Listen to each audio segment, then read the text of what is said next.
You're listening to this podcast, so I know you've got a curious mind. Here's a helpful fact you may not know yet. Drivers who switch and save with Progressive save over $900 on average. Pop over to Progressive.com, answer some questions, and you'll get a quick quote with discounts that are easy to come by. In fact, 99% of their auto customers earn at least one discount. Visit Progressive.com and see if you can enjoy a little cash back. Progressive Casualty Insurance Company and Affiliates. National average 12-month savings of $946 by new customers surveyed who saved with Progressive between June 2024 and May 2025. Potential savings will vary. This episode is brought to you by Indeed. Stop waiting around for the perfect candidate. Instead, use Indeed sponsored jobs to find the right people with the right skills fast. It's a simple way to make sure your listing is the first candidates see. According to Indeed data, sponsored jobs have 4 times more applicants than non-sponsored jobs. So go build your dream team today with Indeed. Get a $75 sponsored job credit at Indeed.com/podcast. Terms and conditions apply. It's Monday in the neighborhood. Kids are out front playing in the street. You know, isn't that what Brian Regan says? He's like, we played in the street. You know why? Because that's where the cars are. Right. Stealing hubcaps. Yes. But we, like all good adults, are down in Mom's basement working for all of you. But you know who worked for us all weekend, guys? The men and women of our military, keeping us safe while we were out playing in the street ourselves. So raise your mugs. I'm not talking about your faces. Raise your mugs. There we go. That ugly ass fishing mug. The cool. What is yours, OG? What is yours? Is like a diagram of a. Oh, it's a plane. Yeah. Of course. Oh, I wasn't even looking at it, and I know that mug already. I'm not even looking at the screen, and I knew. Oh, that's his airplane mug. That's a mug. That's an airplane mug. Here's to the men and women keeping us safe in our armed forces, from the men and women at Navy Federal Credit Union and the men and women making podcast in Mom's basement. Here's to you. Let's all go stack some Benjamins together now, shall we? Thanks, everybody. Hello there, Peabody here. And this is the Wayback Machine for traveling through time. And this is my boy, Sherman. Speak, Sherman. Hello. Good boy.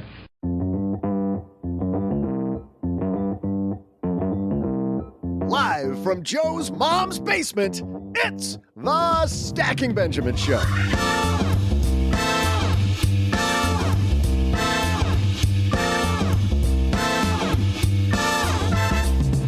I'm Joe's mom's neighbor, Doug, and today you'll learn how to organize, secure, and share the most important information in your life with security expert Kurt Long. In our headlines, some big news about timeshares that you won't want to miss. And speaking of real estate, for our TikTok Minute, one creator has a big solution for you to solve your money woes in a hurry. Plus, we'll talk to a stacker who thought, I'd better call Saul. See hi and OG. And then I'll share some hidden trivia. And now, 2 guys who spend each week hacking into... Whoops, that's been redacted. Guess I can't tell you that. Point is, they found the best personal finance advice just for you. It's Joe and O-G. Put a little extra into that one today. I don't know what got into me. Wow. Feeling frisky on a Monday. Let's go. Welcome to Mentor Monday on the award-winning Stacking Benjamins podcast. I have my Plutus in front of me. For those of you not watching the video, looks like we took second place in U8 soccer, but good stuff. Also, we did that. Yeah. Took second place in U8 soccer. It was really embarrassing to lose to a bunch of 8-year-olds, but they were pretty good. They were good. They're fast. It was a travel team. They're so fast, it's ridiculous. So frustrating. Tried to chase around a bunch of 8-year-olds before. How coordinated those kids are. Have you seen youth trophies lately, though? That little thing you held up, that does not make the cut. That's about 8 times smaller than the real second place trophy for a kid's sport. No, they give medals at my daughter's league or whatever, and the medals are like the size of your face. It's like, you got 9th place. It's like, you can eat off this. It's a dinner plate. And that's the participation trophy you get at the end of each game. Yes, exactly. It's snack time. We've got a fantastic show today on Mentor Monday, the day when we invite experts and thought leaders into the basement. Kurt Long. Additional thought leaders. Yeah, plus that we invited +1 to the basement. Kurt Long is a guy who not only began his career at NASA, just, launching rockets. Now he's one of the world's foremost security experts. We're going to talk to him about keeping your data safe. We're actually going to keep you safe a lot today because, man, our headline, our TikTok Minute, all about safety. So, guys, we're going to launch into that in a second. But before we get to that, Doug, you're in a rush right now to get through your FSA options. Yeah. And speaking of safety, you can like load up on condoms apparently. Yeah, totally going to do that. I've been looking for an opportunity to spend free money on condoms. So when you look at all the different types out there, what's your favorite? Well, so first you got to consider Dell PCs with Intel Inside are built for the moments you plan and the ones you don't. They're for those all-night study sessions, the moment you're working from a cafe and realize every outlet's taken, the times you're deep in your flow and can't be interrupted by an auto update. That's why Dell builds tech that adapts to you. Built with long-lasting batteries so you're not scrambling for an outlet, and built-in intelligence that makes updates around your schedule, not in the middle of it. Find technology built for the way you work at Dell.com/Dell PCs. Built for you. And then there's colors. I mean, you cannot overlook the importance of colors. So you have to figure out what your decor is In business, there is no room for guesswork. Every shipment matters. Every deadline counts.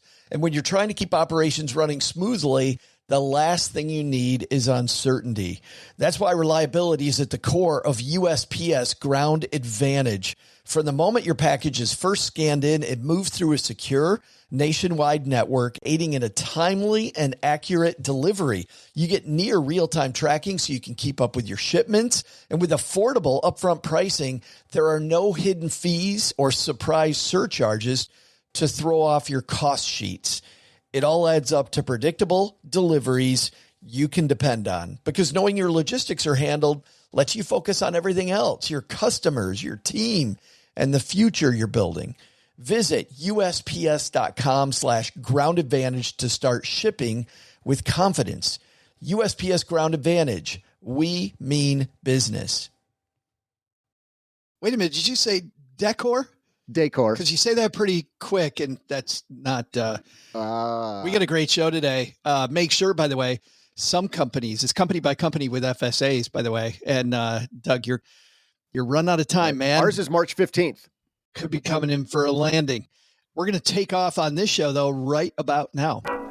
Hello, darlings. And now it's time for your favorite part of the show, our Stacking Benjamin's headlines.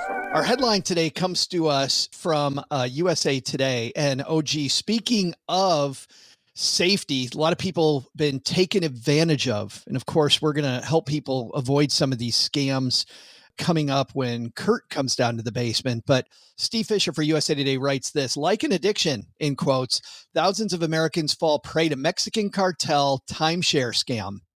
The first call came in December 2011, Steve writes. It was a real estate broker from Mexico offering an exciting opportunity. A buyer wanted to pay Steven, a financial manager from the Midwest, $65,000 for his timeshare in Cancun, far more than the $47,000 he'd spent on it just 6 years earlier. Steven, of course, agreed. He loved his two-bedroom condo with its view of the Caribbean and an entrance line, floor to ceiling, and marble. The concierge treated his family like royalty. Steven said, "We felt like kings and queens." He'd originally bought 2 weeks a year so his children could spend time near the ocean as they grew older and joined sports teams, less and less time for family vacations. The telemarketer's call seemed fortuitous, but there was one catch. Believe it or not, OG, there was a catch. Shocking. Steven, then 54 years old, he was going to have to just first cover a Mexican federal tax of $3,900 that would be held in escrow and credit back to him when the deal closed. And looking back, that was the first sign that he was getting duped. By the way, he spent, OG, thinking that there might be a company that was actually going to do this. He got duped out of $1.8 million before this whole thing was over. How is that even possible? I know, right? On a $60,000 deal. We'll link to this in the show notes, and you can read this. What was this guy's job? No, you said it is finance something or another. Incredibly riveting story. He was a financial manager from the Midwest. Not a good one, apparently. Apparently not great at his own budget. That's insane. I mean, it was probably a whole bunch of little teeny tiny transactions that added up to. I mean, obviously, there's got to be more to the story than I just kept sending them $3,000 and eventually, but no, it's amazing. Every little thing, OG, is, oh, you know what? We got this one hurdle. We got just one more hurdle. We got just one. Oh, you know what? We're almost there. Yeah. And he said it was wishful thinking. He got to the point where he's like, oh, I think we can get this done. Can't get it done. Huge scam. Yeah. A lot of those start that way and keep on going. It's surprising. I've had people recently ask me what to do about the emails or the phone calls that they get from the IRS. And I'm like, hold on a second. What to do about them? The IRS will never call you. They will never email you. The IRS will A, send you a letter, or B, show up on your door with guns drawn.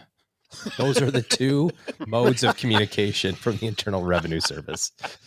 Like, maybe not guns drawn, but like literally somebody showing up at your house, or work place of business. And even then, you have to be somewhat cognizant of keeping your wits about you. If somebody knocks on the door and says, I'm with insert agency and we need to talk to you about this thing or something, because there's still no guarantee that person is, I mean, it's a better guarantee, I suppose, but there's still no guarantee that person is who they say they are. Don't ask me how, but I know it's pretty easy to get a blue windbreaker and have yellow letters ironed onto the back of it. Yours just says Popo, though. It's really not. It's just not as trustworthy. Doesn't quite resonate with the locals. It kind of gives it away, Doug. I got to be honest.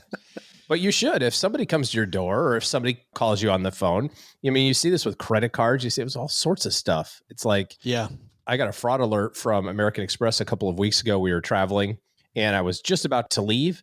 And I got a text message that said, did you just try to buy $500 worth of luggage at Samsonite? It's like, no, I did not. And it says, press 1 for yes, 2 for no, whatever. So I do that.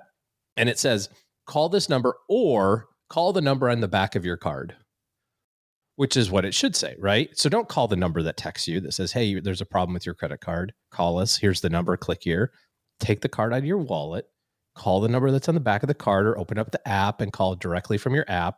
And then just say, I just received a text message that there's fraud, and see what happens. They may say, yes, of course. That's what we texted you about. Kurt's going to dive even deeper into that. Yeah. And I can't wait because he's got so much. But to your point about even coming to the house, OG, I think I told you guys the story. I don't think I've ever told it on the show about our neighbors lived across the block from us. Everybody in the neighborhood saw the moving van out in front of their house with official movers, like people in uniforms who were cleaning them out. They were crooks. They weren't official movers. They were not movers. Well, they were moving all their stuff out of their house, but they broke into their house. They had apparently done surveillance of their house. They knew that they both worked during the day. And the neighbors, like me, I remember seeing the van and just going, oh, I didn't know that, they're moving. that these guys were moving. Wow, Weird. That's wild. They weren't moving at all. They were getting taken advantage of. And we've had people come around door to door pretending they're selling stuff during that same time. And a lot of people think these were related. The door to door people selling stuff could care less if you were going to buy anything. They wanted to know on a daily basis what time you were home and what time you were not home. So he's going to go into that. The part of this story, though, guys, that really, really caught me when I first read this. I'm like, wow, that much money and that type of a scam. But then I thought about timeshares. Like, let's just go to the basis of this story. This dude, number one, paid $47,000 for a timeshare. And then his lifestyle changed. Like timeshares for some people, I've seen it work as a lifestyle decision, but they know that it is not the optimal way to buy real estate. I've seen it work. I know people that like their timeshare. But if you're thinking about buying a timeshare, I think there's another story in here, OG, that if you're thinking about buying a timeshare, this dude spent $47,000 getting into the timeshare. He spent $1.6 million trying to get out. He was so happy to be scammed. Yeah. This is way better than actually being here. This is so amazing. The cartels are like, sir, just sign the paper. He's like, can't I just send you another $3,000? The cartel people are like, this is fish in a barrel. These timeshare people. We can't handle this. What do we do? I hear on a daily basis these radio commercials of all these firms, right, that will get you out of your timeshare. There's plenty of people that will get you into a timeshare for the wrong reason. There's all kinds of people trying to get you, whatever there's an industry around getting you out of products, OG. Yeah. It also seems like that's a great place for scammers to show up. Not knocking the timeshare business, or if that's your thing, but if you do the math on it, it's really hard to justify. You're a great example of this, but I had another great friend who they literally went to Disney every year, sometimes twice or three times. And they loved the whole Disney Vacation Club, basically the timeshares at Disney, until they didn't like it anymore. Until they're like, well, now our kids are 20 and 18. We're not going we're certainly not going 3 times a year. We're barely going once. The points are piling up because it's kind of a point system. You can only carry over so many, and You're it's still like paying the maintenance fees every year. Yeah. And I'm still writing a check for all this stuff. We were looking at, some people scroll Instagram. I scroll realtor.com. So I'm like, ooh, look, ski chalet. That's only 19 million. A little work to do. Joe, I know you kind of get a little dizzy and gloss over when you hear somebody talk about Disney, but what you missed at the beginning of what OG said was I have another great friend, implying. Well, thank you. Wow. Thank you very much. You just made it over a big hurdle there. I don't think I've ever heard him say that before. Damn it. People like me. OG's getting all touchy-feely today. Thanks for interrupting me in the middle of my story, by the way. I thought you were done. Some people are made for each other. Can you email the rest? Some people can love one another. I'm sorry. I did. And we're done. Deleted. And muted. How about us? How about us, baby? Is there a way to mute Doug from my end? I don't actually care if he's on the. I don't care if he's on the podcast. I just don't want to hear it.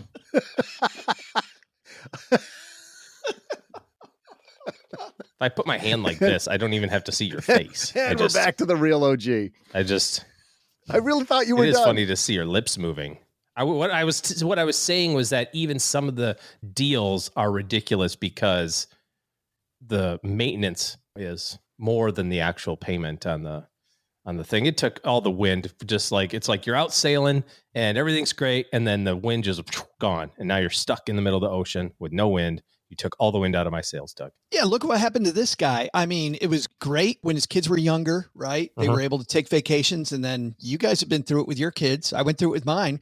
Kids sports took over. I remember that every freaking trip I took was organized around some trip. I took more trips to Minneapolis to visit a swimming pool in the middle of January. Like, that's a dream come true.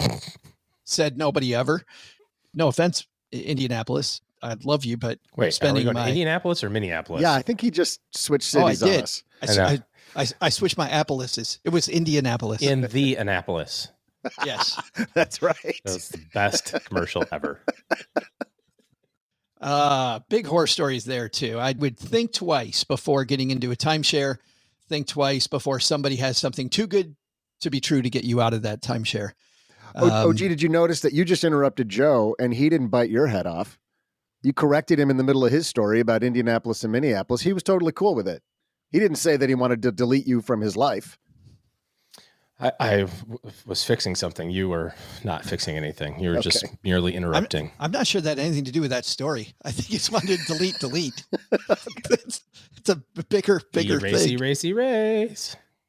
Time for our TikTok Minute. This is the part of the show where we shine a light on a TikTok creator who's either brilliant or air quotes brilliant. So, Doug, I'll go to you. You can be a big part of my life. Aw. Is this going to be brilliant or air quotes brilliant? I'm ready for some brilliance. I need some. Please let this really challenge my brain. We have a show called Stacking Deeds, which is our real estate show. And maybe we should have played this here because a TikToker named Sam Faster Freedom with 1.8 million followers says this is the way to get ahead financially. If you do not come from money, the only way to realistically create wealth in a short period of time is to get into debt, which means borrow money to buy cash producing assets. As long as those assets produce cash and you manage them well, you can take the cash created and the equity gained to pay off who you borrowed the money from. Then at the end of the day, you still own that asset, you get the cash flow and the equity, and you can repeat that process as many times as you want. What's sad about that, guys, is that there is, there's so much. There's just so much there. he isn't wrong. And thanks to Kristen, by the way, for sending that to us. He isn't wrong, but he's so wrong. And that advice is so dangerous. It can be great and it can be horrible. Well, I mean, you can't start with debt. Debt is a multiplying effect, both for good and for evil. You know, kind of like Doug. Doug is a multiplying effect for good and for evil. You know, it just depends on what's happening. Getting spicy today. The hard part is keeping the leverage number at a reasonable enough risk to return profile, because you can leverage your stock portfolio 7-to-1. Schwab will let you do it. You just have to ask them and pass a test, and they will be like, sure, you have 100,000, go buy $700,000 worth of stocks on your $100,000. We'll charge you 8% interest on 600 grand, and YOLO, baby. And if you're right really, really, really big. And if you're wrong, you get wrong in a hurry. And the same thing is true with real estate. Real estate works, especially cash producing real estate. What he's talking about, rental properties, right? It works when it works. When it stops working, or if you walk into a bad timing situation, our example with real estate was like that. We had a great cash flowing property that was a really crappy property. So it was a triplex that we bought for $45,000 that was producing $2,000 a month of rent. And on paper, you go, that is insanely good. I will do that all day long, until you realize why it's producing $2,000 in rent. It's because it's the owner has not put a single dollar of maintenance into the place and needs all new everything. And you go, oh, well, I'll just start that project. Right. And now you have the mortgage payment on the $45K in our case, and no cash flow, and taxes and insurance still coming. And now you have this outflow of, how do I fix this property up? It was just bad timing. You'd say it was a bad decision to buy at the beginning, which is probably true, but it's very slippery. That doesn't mean it's wrong, but it's slippery. But you started by talking about a risk profile, and I know that's different for everybody, but is there a rule of thumb you like to use that we can tell our listeners is kind of a good place to start for most people? I will, because this is where I was going. OG, as you were talking, this is what I think, Doug. I think if it's your first time doing a deal, using leverage is going to multiply the effect of that mistake that you're inevitably going to make, because it's your first time investing in this thing. So the place where Sam gets it right is that leverage can be your buddy, but I'm way more comfortable with leverage on your 10th deal, more comfortable on your 15th deal, super comfortable on your 20th deal, that you know what the hell you're doing. But if you're somebody just starting out and he's like, lead with debt, and you feel like you're lucky and you're not going to miss anything, everybody misses so much. Man, I missed so much stuff early in my investing career. And you know what? Part of it is you got to get out there and you got to do it. Like, you can read about this stuff on paper all day long. My son's a great example of this. Owns all these rental properties, right? He goes back and looks at that first rental property after he had started off with Scott Trench, spent a ton of time in Bigger Pockets, read David Green's great book about the Burr method, went through all of this, knew everything on paper, and immediately screwed up so many things on those first two deals, because there's still a ton of holes in what you don't know. And you don't know what you don't know until you actually get there. Even the frighteningly intelligent OG just had a rare moment of humility and told us he got into a situation with that first property that he didn't expect. That's how I interpreted your story. Is that right? Yeah. Yeah, it is. And certainly, OG, you do that again, you're doing it differently because of that lesson, right? Absolutely. And the good news was, because it was an inexpensive property in relation to your net worth, the stakes were not that high. Mm-hmm. But man, if you've got zero and Sam here is telling you to start with debt, you're a moron if you start with debt. How do these guys get 1.8 million followers? It blows me. But you know why? Because they're selling you a dream. Because they're selling you the same thing. It's the same thing. Why would somebody spend $1.6 million trying to get out of a $47,000 timeshare thing? I'll tell you why. Because this dude's dream was to get out of the timeshare. Your dream when you're 25 years old is that Sam's going to give you the secrets of the universe. I thought you were going to say Sam wasn't wearing a shirt, because I'll take my shirt off right now if that's what it takes to get 1.8. I think We're going streaking. I think the goal here, OG, is for Doug to keep his shirt on. Please, God. Coming up next, Kurt Long is a force of nature when it comes to keeping yourself safe. And man, what a great theme running all the way through this to kind of watch out for your blind spots. Kurt has over 25 years of starting, growing, and building information security and privacy businesses. He's worked in data on the health side, keeping your data private when it comes to your healthcare data. He's worked on the financial side, keeping your financial data private. Now, he's the co-founder and CEO, along with his son, of a company called BUNKR, BUNKR. And what he counsels big companies across the world on is how to keep data safe. And today he's helping you and I do the same. So Kurt Long coming up next. But Doug, before that, we've got some trivia. Hey there, stackers. I'm Joe's mom's neighbor, Doug. 50 years ago, a group of Chinese farmers got a big surprise when they discovered a hidden bunker in a field while digging a well. Soon after, archaeologists went to work excavating the area where they found artifacts dating back to the late 200s BCE. Something really similar happened to me when I first bought my house. I was planting some petunias in the backyard when I spotted the end of an old key poking out of the ground. I started digging around it. Just as I suspected, there was a lot more than just an old key there. After about 5 hours, I'd found 2 nickels, a AA battery, and an old Swiss Army knife. That may seem like a bunch of junk to you, but as a former Eagle Scout, I know that's exactly the type of stuff you'd bury in your backyard if you were a spy in hiding. I asked Joe's mom about the previous owners, but she wouldn't say a word. Well, I don't blame her either. If she swore an oath of secrecy, she could get herself into a whole lot of trouble if she breaks it. Unlike my backyard, as far as I know, the Chinese bunker was filled with over 8,000 life-size statues of soldiers, along with hundreds of statues of horses, chariots, and other non-military figures. Today's trivia question is, what were those statues collectively known as? I'll be back right after I dig around my yard a while to see what else I can find back there.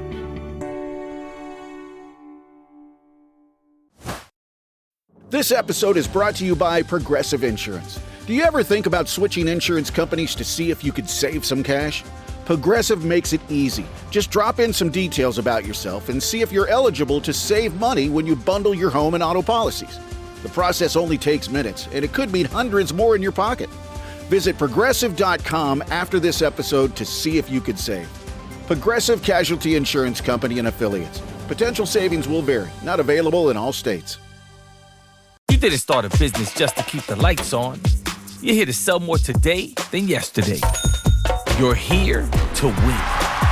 Lucky for you, Shopify built the best converting checkout on the planet. Like the just one tapping, ridiculously fast acting, sky-high sales stacking, champion of checkouts. That's the good stuff right there.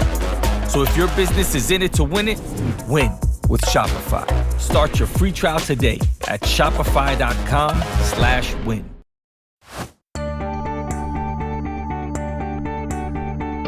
Hey there, stackers. I'm spy catcher and archaeologist, Joe's mom's neighbor, Doug. During the break, I found more clues hidden in my yard, a pen, and a bottle cap. I'm starting to get a pretty clear picture of what the spy that used to live here was up to. Clearly, something to do with a key, 2 batteries, a bottle cap, and a pen. That's right, I'm practically a modern-day Nancy Drew. After the bunker in China was fully uncovered, scholars learned that it was actually a massive tomb. And here I thought it was too much to ask to be buried in my El Camino. Today's trivia question is, what were the statues found in the bunker collectively known as? The answer, sculpted out of terracotta, the statues are known creatively as the Terracotta Soldiers or the Terracotta Army. And now, here to teach you how to protect your privacy as you build wealth, it's today's mentor, Kurt Long. Well, I just read a recent headline from the Harvard Business Review. Listen to this, everybody. Why data breaches spiked in 2024. This is written by Stuart Madnick. I'll link to it in the show notes because I'm not going to spend a lot of time here. But Stuart writes, for many years, organizations have struggled to protect themselves from cyber attacks. Companies, universities, government agencies have expended enormous amounts of resources to secure themselves. But in spite of these efforts in which hackers steal personal data continue to increase year on year, There was a 20% increase in data breaches from 2022 to 2023. This piece then goes on to talk about what organizations can do about it. Of course, we're not as worried about that as we are about what you can do about it. And guess what? That's why we asked our guest today, the co-founder of BUNKR, dealing specifically with this issue. Kurt Long is here. How are you, man? I'm really good, Joe. Thanks for having me on. Well, you're on the front lines of this, brother. I mean, did you see this huge increase, this 20% increase? Yes, a lot of it began in 2020 as we stayed home during COVID and people had to work from their home laptop instead of a corporate laptop, and everything became digital. And at that time, we'd already seen a big uptick in cybercrime against the public and businesses over the years. But during those COVID years, it particularly escalated. And then they're like a business. These bad guys, they are truly bad guys, and they live all over the world. They are well funded, and then the more money they get, the more they pour back into their organized crime businesses. So over time, they just get more and more organized. They have more and more resources to deploy. They're able to get more and more targeted. And it's interesting to go head to head with them sometimes, and you realize, like, okay, I'm up against this other individual who's clearly part of an organized crime syndicate, and you're matching wits against them, and they know what they're doing, they know what they want, and they prey upon the vulnerable. And I know that's a hard thing for everybody to hear because most of us want to help people that are vulnerable. That is not the psychology of particularly cyber criminals. They're looking for that vulnerability and profiling it, and then they go after it with all their might. Yeah, our local city here, Texarkana, Texas, got hit with ransomware. I know another podcast I listened to, it was a Disney podcast. Their school system shut down for a couple days, at least because of a ransomware attack. So the ransomware attacks are going to be mostly against businesses, and they had a huge year in 2023. They broke records. They shut the casinos down. I don't know if you saw that in the headlines. I did, the Bellagio, Yeah, and they got in through social engineering attacks. They got through to, say, the security desk, if you will, and through impostering that they were someone within the business, got the security desk to hand over the credentials. And they did that twice and shut the floors down on 2 separate casinos. Once the bad guys find like a vulnerability, and ransomware was that vulnerability last year where they could find a way in, they are going to play that to the end. They're going to take all the money they possibly can until the public or businesses shut down. On the public side, meaning you're not on the business side, maybe like family offices, high net wealth individuals, that kind of an attack, they're going to go after people that have the money to pay. Famously, you had one of the largest dental suppliers in the country get shut down multiple times, just completely shut down from being able to service their customers. And these and it all begins with like a fake email, a fake text, some kind of entry point into either your personal life or into a business's infrastructure, and that's all it takes. That was my next question. Is obviously the places you're talking about, Kurt, are the places where we work. We're interested in that, definitely, but we also want to protect just our own personal stuff. So is that the biggest weakness we have? Is that we click on that text or we click on that email? Where are the weak points that we should think about shoring up when it comes to our online communication? I've come to the conclusion it's the tools that we're asked to use are incredibly vulnerable. Email was never designed for secure communication. It's not secure communication. As you receive emails, you kind of inherently have to be suspect of them because anyone can get your email address, including the bad guys. The same for texts. So if I'm receiving a text, that is not a secure communication mechanism. So as you're using these mechanisms, all the imposter has to do is have your phone number, have your email address, and they can begin sending you emails that are increasingly using artificial intelligence to create content that looks more and more readable. So you kind of have to be deliberate and slow when you're using those kinds of tools. And the other one I would put in there are the social media messengers. Any of the social media messengers, particularly like the WhatsApp of the world, the Instagram direct messaging, all these kinds of direct messengers, incredibly vulnerable to imposter attacks. It's a little unfortunate, but that's the condition we live with. It's the tools that we've been given to use in our day-to-day digital lives are inherently insecure. So the second I'm communicating with somebody, you're saying maybe what's that line, Kurt? Trust but verify, right? Right. I had the trademark on it. I had the trademark. At Fair Warning, I had the trademark on Trust but Verify, and Ronald Reagan made it famous, but I own the trademark, and we sold Fair Warning a while ago. But yes, so I'm a big fan of Trust but Verify, Joe. Let's talk about some of the things that have come up lately. Yeah. Microsoft and the people at OpenAI coming clean and saying that their tools are being used to make hackers smarter and to make hackers better. What do you make of this AI in the world of hacking? It's already accelerating, and we'll see more of it.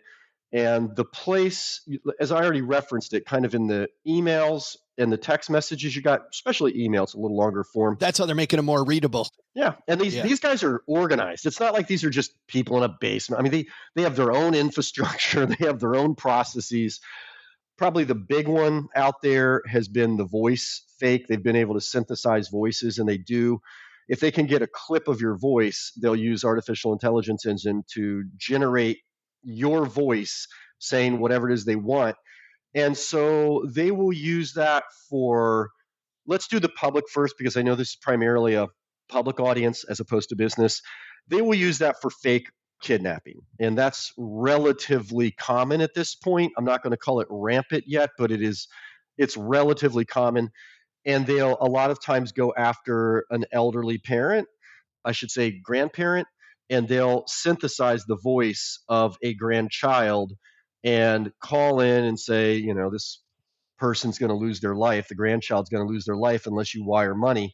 And they know that the grandparent is a little more vulnerable, if you will, to these kinds of attacks. And so that would be a simple attack. Other kinds of attacks on businesses, and I would absolutely consider them possibly directed at the public, is money wiring. They'll take the voice of, say, someone who has access to the bank's accounts, and they will synthesize the voice of someone that's known to them and part of a business or part of a family, and ask that they wire money, usually in an emergency circumstance. And those are just happening. That's all AI driven. I'm sure we'll see, if we're not already, video that's going to look like you're talking to me or Joe. And I haven't heard those yet. Maybe your audience has. I haven't heard those yet. But the voice fakes are everywhere. And to tell you, Stackers, how prevalent this is, on the software, Kurt, that we use to edit our shows, if I make a mistake asking you a question, I ask it a wrong way, I want to ask it better. We have AI inside of our editing equipment where I can just type in the question I meant to ask. It will change the long, meandering bad question I asked into me asking a question that I never asked when you and I were. I mean, that's how prevalent this is. We're using it in a, quote, good way. But if it's easy for us to use, you got to believe the bad guys have got it. 100%. And, I don't want to be the doomsday guy, but I don't think we've seen anything yet. This is just getting started. And just to kind of put things together so people understand when they hear about a breach and you're like, well, did that breach really impact me? And it doesn't feel like it did, even though you get a breach notification. And the way that works, and you could pick any breach you want. I'm not even going to name one. There's been so many big ones. What happens is when the bad cyber criminals get the breach, they get your data, they're going to get a phone number, they're usually going to get an email address. They might even get your home address. Whatever they get, it's going to be sent to the dark web, where big databases are maintained of all of our information. And then people actually bid on that when there's a fresh breach to say, I will bid a certain amount for this kind of information.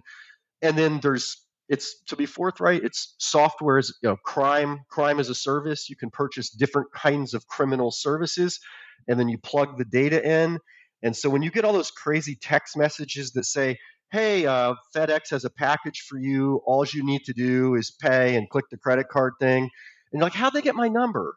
Well, it's because there was a breach back that you might have read about. It all goes to the dark web, and then it's in perpetuity there. And then you wind up with different criminal enterprises purchasing that data and running crimes, especially as new technologies come out, like the ones we're talking about today with the AI generated. And they love getting fresh data out there, most recent fresh data. We talk a lot about working with professionals here, Kurt. I saw an interview you did with a company talking about wealth managers, and wealth managers obviously protecting the client's data and making sure they have secure communication with their client.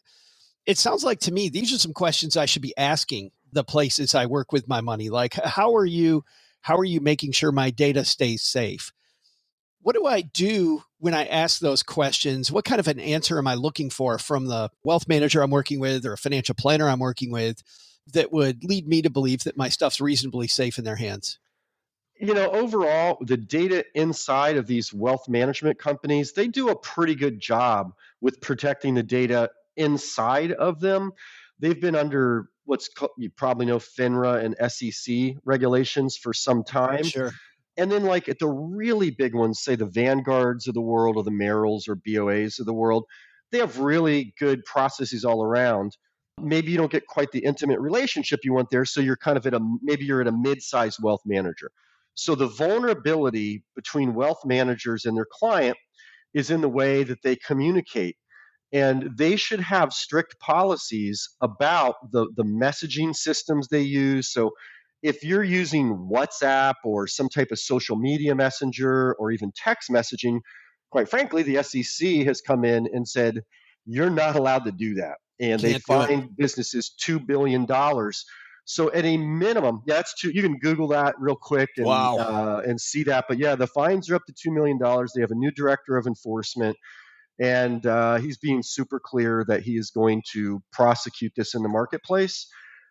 So your wealth manager should be directing you to use a secure messenger. Once it's in their business, these guys are usually pretty good. So that's where the real rub is right now to watch for. And then like there's all kinds of vulnerabilities in these different messengers that we all use that I touched on today. And that's part of the reason the SEC is cracking down on them.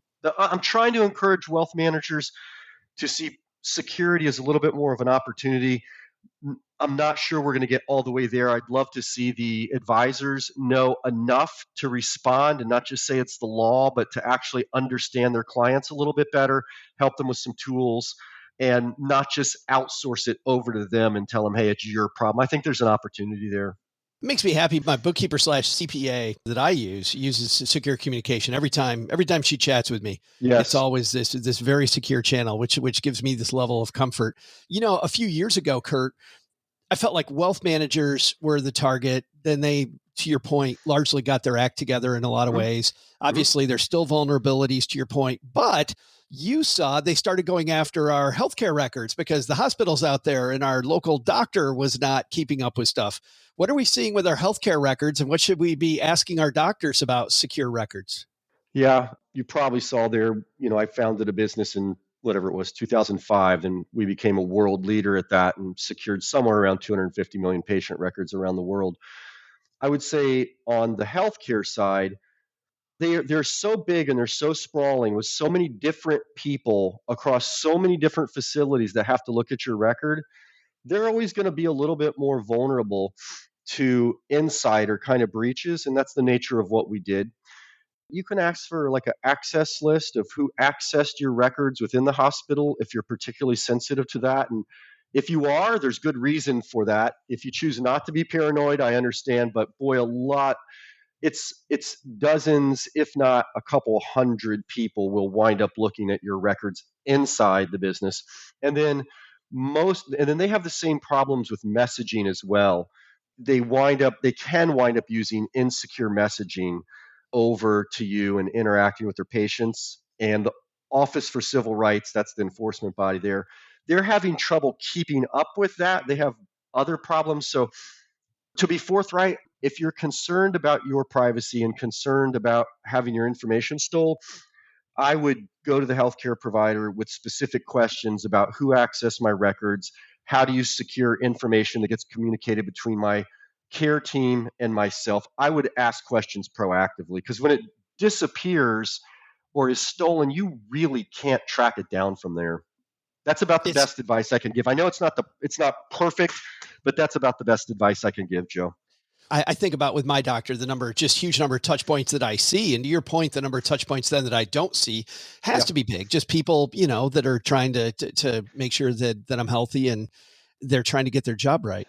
And just to give you 1 cent on the healthcare side, at one point on the dark web, you could buy a financial record on Joe or Kurt that it might include my account information or maybe credit card information, basic profile, $5 a record.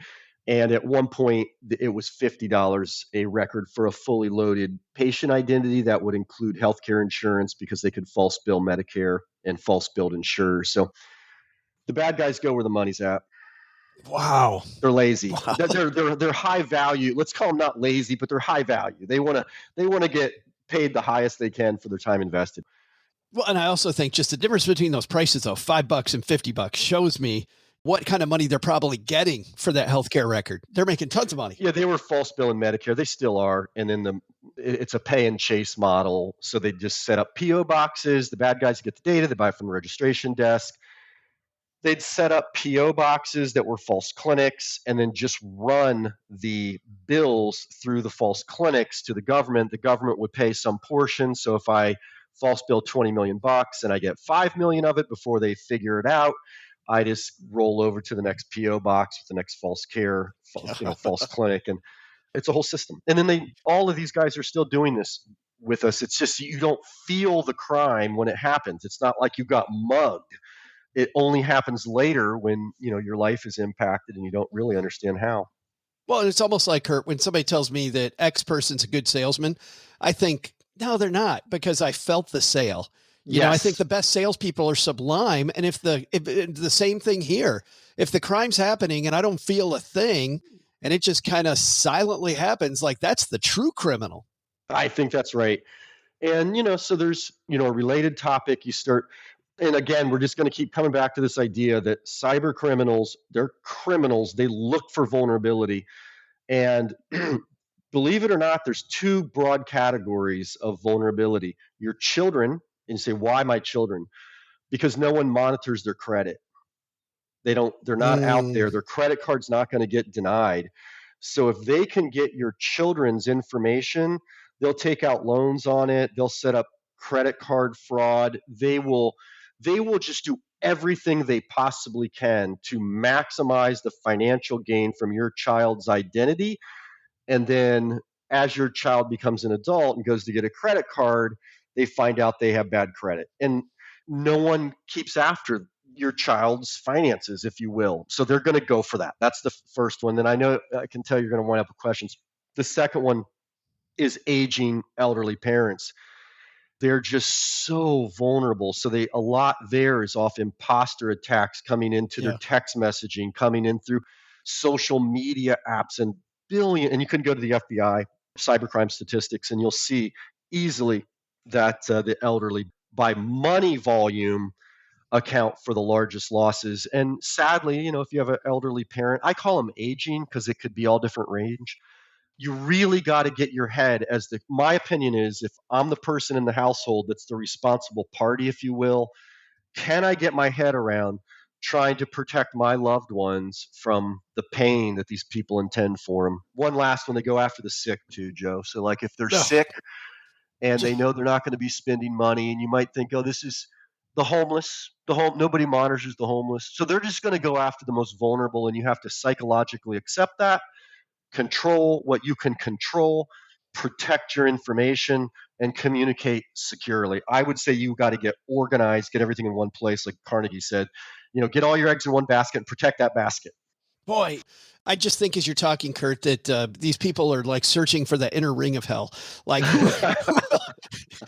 I think that's where they wind up. They wind up just below the devil in Dante's circle of hell. Inferno, right? Absolutely. They're like, oh, wait a minute, we forgot one. Nuns. We haven't got after nuns yet. Oh, they would do that in a heartbeat.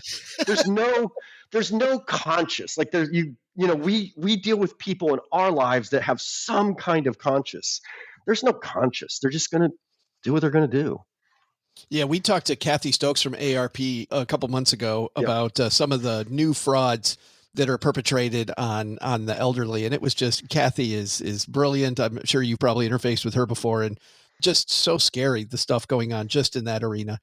You and your son built a business together on this, and it's called BUNKR. Mhm. And it's a way for people to, on your end, to safely store data. Talk to me about BUNKR and how BUNKR actually works and helps some of these things we're talking about. Yeah. So for 15, 20 years, we ran a company, the Long family. We ran a company called Fair Warning. It was all about healthcare privacy. Couldn't be prouder of it. We changed that industry absolutely forever by showing that you could protect, and we had patents all over. You could protect information on the inside of healthcare systems, and we did, and we had a really big market share. So we eventually sell the company and pivot right into COVID. So we're stuck at home. And you start using all these tools that I previously described, and you're like, oh my gosh, I know better than all this, but I didn't have any administrative assistance. I didn't have anybody to do anything for me. I just had to do everything myself. So it's the first time in a long time I came face to face with using these tools to communicate and run my life. And we were all just like, this is crazy. We are using these tools that are so insecure, and there's not alternatives out here. So there's alternatives, but not secure and not trustworthy.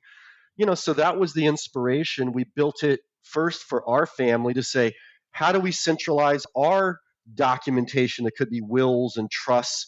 It could be your credit cards, your social security cards, your driver's, the passport, all that information, have it at your fingertips, 100% secure all the time, and then be able to securely share it within the family and securely share it with others. And we built that platform over 3.5 years, and it's running in 33 countries now. And we have families and extended families around the world using it to solve many of the problems that we've talked about today. And that's the gist of it, wherever you want to go from there, Joe. And it's called BUNKR. You can see it at BUNKR.life. Yeah, BUNKR.life. I noticed when I first went to do my research for this segment, Kurt, there's a few different bunkers out there. So make sure you go to BUNKR.life. Hey, we do have the trademarks everywhere, though. We're working on some of those, but we do own the trademarks. I want to ask you about keeping people's stuff private, and people can dive into all that on your website. What I'm going to ask about this is your pricing for BUNKR, because this is the big question I had. 99 cents a year at the base level. How the hell do you guys make any money at 99 cents a year? Like, how can you afford to charge that little? Well, for one thing, just to give you some context to it, I've sold 3 different companies. That didn't happen overnight. That was over 30 years, and we had some pretty big exits. And I don't really have any financial pressure to, and on the other hand, I don't want to lose money. I'm not into losing money. But there's no financial pressure, and I just feel like bank level security is something that everybody in the world should have access to. And so, before the call, we were talking about visiting Argentina and Chile and going to these remote places. And I just feel like everybody should have that. Now, do we hold it at 99 cents forever? Probably not. But for the foreseeable future, I have no problem for it being 99 cents. And you can try it out, see if you like it, and hopefully you convert like a lot of other people do. I just feel like everybody in the world should have access to why do corporations get to have information security experts, privacy experts, compliance experts? They get to protect their information, but we as human beings don't. So that's where it's coming from in the heart. And then part of me wants the market adoption so that we grow and prosper as well, Joe. So that's some of the thinking. We've been seeing some thoughts, by the way, lately from economists and experts talking about 401ks maybe going away, and possibly in the future, we're just going to carry around these portable plans, which, by the way, makes sense to me, but also means you keeping your data private becomes even more important, because the companies that you work with will be keeping it, but there's going to be even more onus on you to keep it private, which is so difficult for me because I think about all the stuff that we just talked about for the last 25 minutes. Okay, I got one more question. The question everybody asks you. You started off your career at Kennedy Space Center. You were putting people into orbit, working on the space program. How did you get from this? First of all, tell me about those early days, number one. Sure. But then number two, how does that translate into then healthcare security and now security for all of us? So on the Space Center side, as a young person, child, you could watch the Apollo missions from Florida. And so we were across the state, but you'd literally see the rockets at night. and watch that. And then a couple days later, you'd come over to the television. There's guys walking on the moon, and you're like, it's a real thing. And then I wrote the Space Center, I think when I was 13, and they wrote back, and you're like, that's a real place. They really exist. I know that sounds a little naive, but I was 13, and it gave the possibility that you could work there. And so as I went through school, the further I just got really into that of what if I could work there. And luckily enough, I had an interview in the real-time space shuttle launch data bank, and they hired me. And so this next roughly 10 years of my life, we launched space shuttles and things like Venus Radar Mapper, things like Ulysses, which flew flyby satellites close to the sun, Galileo probes into Jupiter. And the one I really wanted to be a part of was Hubble Space Telescope. So got to be a part of Hubble Space Telescope and got to work with that generation of people. Those were the greatest engineers of their time, if you will. They were all MIT, Berkeley, Georgia Tech, super hard on me, deservedly. I was a kid who didn't know, you're just a kid. And they were super hard on me, and they became like my family to me, very much so. Over time, it became clear that I should leave. And to be forthright with you, one of my bosses said, Kurt, we can't take care of you the way we used to. Budgets are going to be tight. You should think about leaving. You can do more than this. And I did. I tried corporate America, didn't care for it that much, and started my own businesses when the internet hit. And then when it hit, I was like, oh, this is it. I got to be involved. And I was. I left corporate America and started my own companies. And you might say, what's the Space Center have to do with entrepreneurship? I really do think it's like teamwork, believing in something bigger than yourself, and truth. And I'll drill in on the truth side a little bit, because in space flight, it's all about the truth. It's like you can't BS. It either works or it doesn't work. You either get the launch successful or not. You either rendezvous with the capsule or you don't. You get the telescope deployed and the lens is ground properly, or it's not. There is no room for BS. And that's the culture of it. Like there is no other culture, because you're going to be shamed very badly if you BS'd about something, and it will get revealed as an error, and you've let down the entire launch complex, and quite frankly, all of Brevard County and the whole nation. So there's a lot of pressure to be truthful. And I think that's what helped me as an entrepreneur. I wasn't afraid of the truth. I wasn't afraid to be like, oh, the product's not working, or there's problems here, there's personnel problems, there's market fit problems. So I think it's that truth thing, believe in something bigger than yourself, and teamwork are the three things, and super grateful for it all. It's fabulous. Well, thank you for sharing your story. Thank you also for mentoring us on keeping our data safe. I will say for the next time, Kurt, how with launching all this stuff, you dealt with the fact that the earth is flat, but we'll deal with that a different day. Yeah, that's right. That's right. We'll deal with that a different day. There's been guys trying to prove it's flat. I don't know if you saw the guy lost his life trying to prove it's flat. Just the craziness you see. Speaking of online, the craziness you see there. Kurt, thanks a ton for hanging out with us. Thanks. Congratulations on your podcast too. I'm Andy Dwyer, and when I'm not pulling suckers off my tomato plants in my garden, I'm stacking Benjamins. Big thanks to Kurt Long for joining us today. OG goes back to exactly what you said. Seems too good to be true. Probably is. And the frightening thing for me is that these are not some dude who's just angry at his parents who's out there hacking. These are people who put on a suit and tie every day, go into the office, and steal your stuff.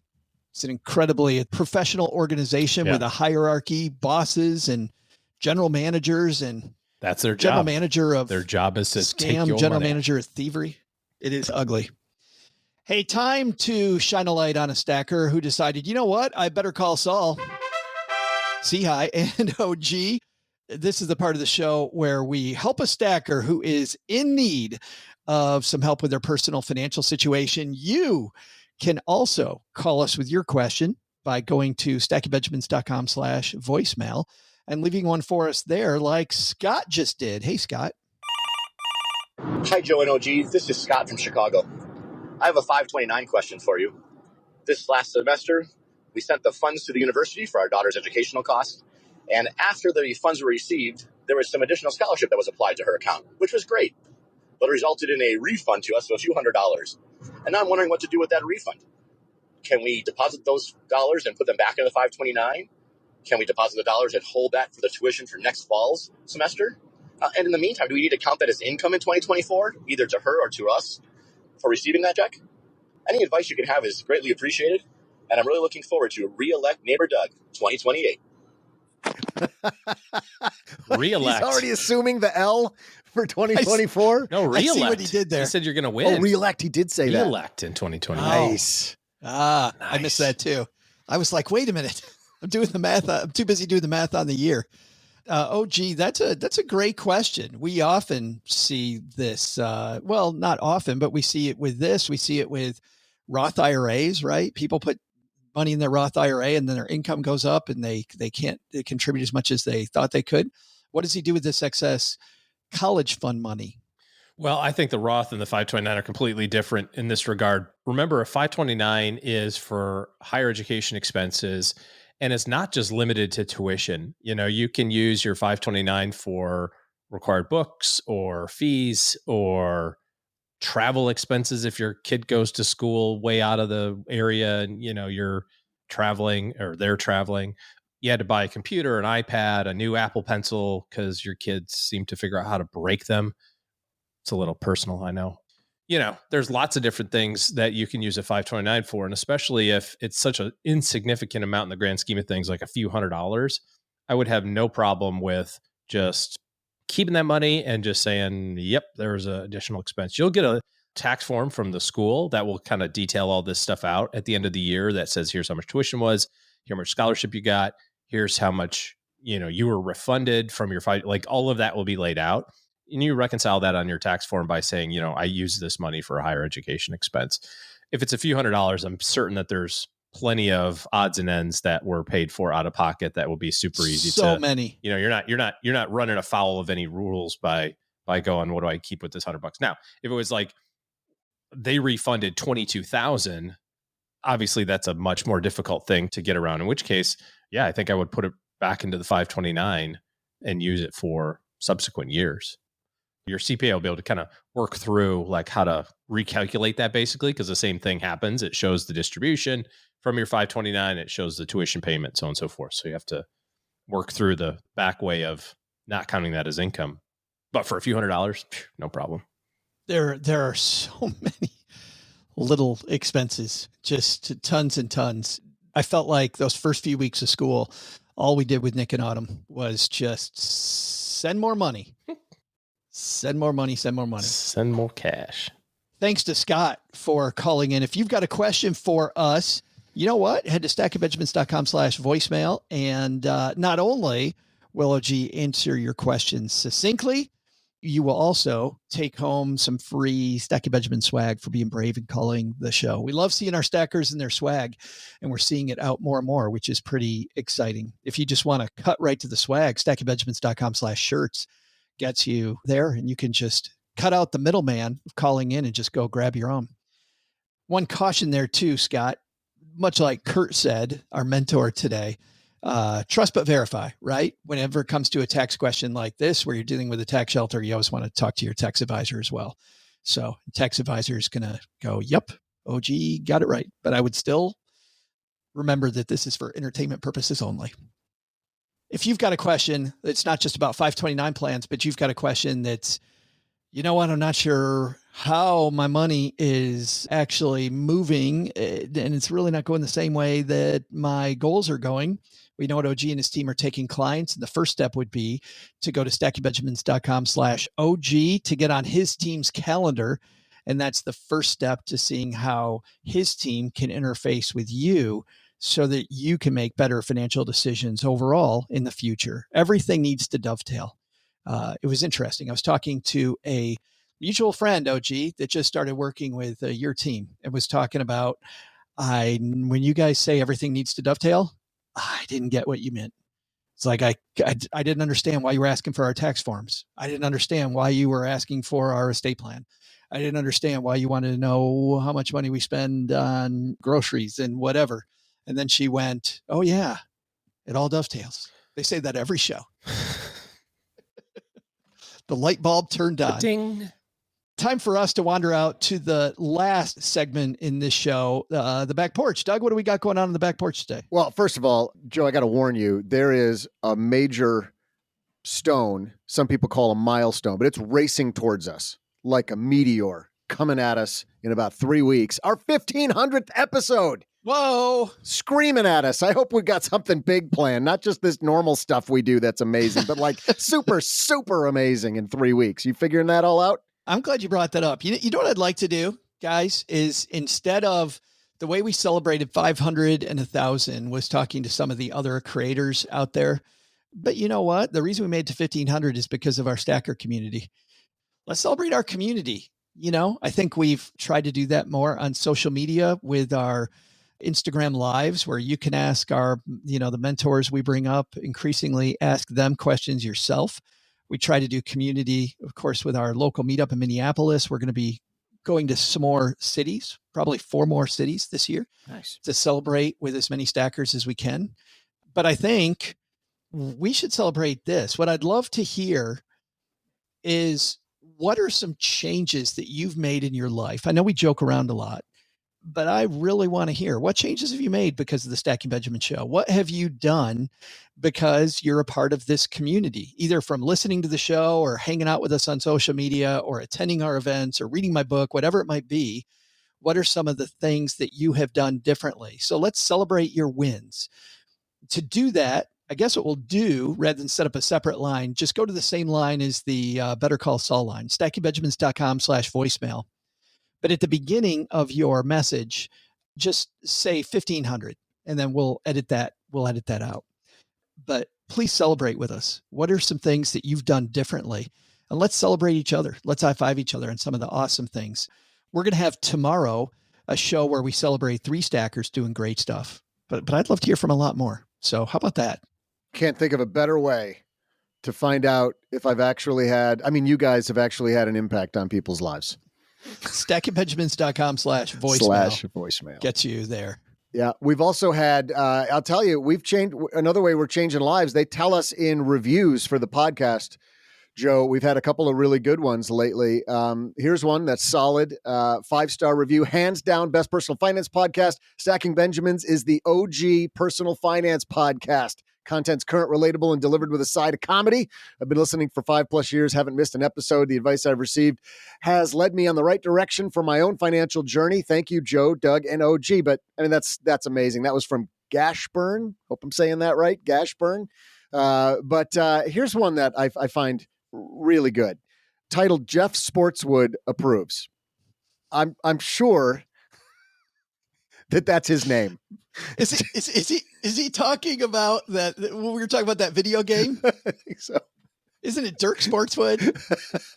Is like the leadoff hitter for my baseball team in Super Mega Baseball 3. But this is Jeff Sportswood Approves. Still don't get that joke, but I'll figure it out someday. Above me, it's a 5-star review. And he leads with above mediocre podcast. Even with that Doug guy hanging around like a stray dog. Great advice. I'm hoping it will eventually help me move out of my parents' basement. Dad's not too happy with me. Something to do with me being 43 and a virgin. Aside from still wetting the bed, things are looking up. No. Who knows? Maybe I can score a book or a totally awesome t-shirt out of this. So this is a guy who's still living with his parents, virgin. He's wet in the bed, but his handle when he left this was Wild Man for Life. So good. Totally wild. And once again, new people to our community, very confused when they read that. What the hell's going on? Great stuff. Thanks to both of you who left those new reviews. And please, if you're a person who loves helping out total strangers who you met by listening to their podcast, by giving them a review of their show, we would very much appreciate that from you as well. Coming up on Wednesday, as I mentioned, we're diving into your success stories. What's cool stuff going on in the Stacking Benjamins community? We're going to cover that. And then again, on the episode 1500, stackingbenjamins.com/voicemail, we need a quick turnaround on this. So we are going to need these by next Tuesday. Next Tuesday is March 19th. We need those by March 20th for our air date coming soon. All right. That's it for today, except for one last question. Doug, what's on our to-do list? Well, Joe, I'll tell you what's stacked up on our to-do list today. First, take some advice from Kurt Long and trust but verify. Don't click the link in the text, don't click the link in the email, and certainly don't share your medical or financial records with strangers. It's also easier than ever to lock down your credit, so go do it. Second, thinking about buying a timeshare? Take 2 aspirin and call us when the fever comes down. But the biggest to-do? I gotta find some Boy Scouts who need an archaeology badge to help uncover the rest of the clues in my backyard. Once I figure out what device the spy uses with these batteries, I'm sure I'll break wide open a worldwide conspiracy. And I hold the key! And a bottle cap. Thanks to Kurt Long for joining us today. You can find more about BUNKR at BUNKR Life. That's BUNKR.LIFE. We'll also include links in our show notes at stackingbenjamins.com. The show is the property of SB Podcasts, LLC, copyright 2024, and is created by Joe Saul-Sehy. Our producer is Karen Repine. This show is written by Lisa Curry, who's also the host of the Long Story Long podcast, with help from me, Joe, Kate Younkin, Karen Repine, and Doc G from the Earn and Invest podcast. Kevin Bailey helps us take a deeper dive into all the topics covered on each episode in our newsletter called The 201. You'll find the 411 on all things money at The 201. Just visit stackingbenjamins.com/201.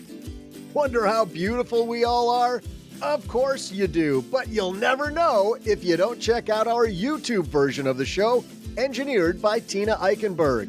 Then you'll see once and for all that I'm the best thing going for this podcast. Once we bottle up all this goodness, we ship it to our engineer, the amazing Steve Stewart. Steve helps the rest of our team sound nearly as good as I do right now. Want to chat with friends about the show later? Mom's friend Gertrude, Stacy Doe, and Julia Garib are our social media coordinators, and Gertrude is the room mother in our Facebook group called The Basement. So say hello when you see us posting online. To join all the basement fun with other stackers, type stackingbenjamins.com/basement. For more interactive fun, join us on Instagram every Tuesday and Thursday for our Instagram Lives. Kate Younkin and Joe host those weekly. Not only should you not take advice from these nerds, don't take advice from people you don't know. This show is for entertainment purposes only. Before making any financial decisions, speak with a real financial advisor. I'm Joe's mom's neighbor, Doug, and we'll see you next time back here at the Stacking Benjamin Show.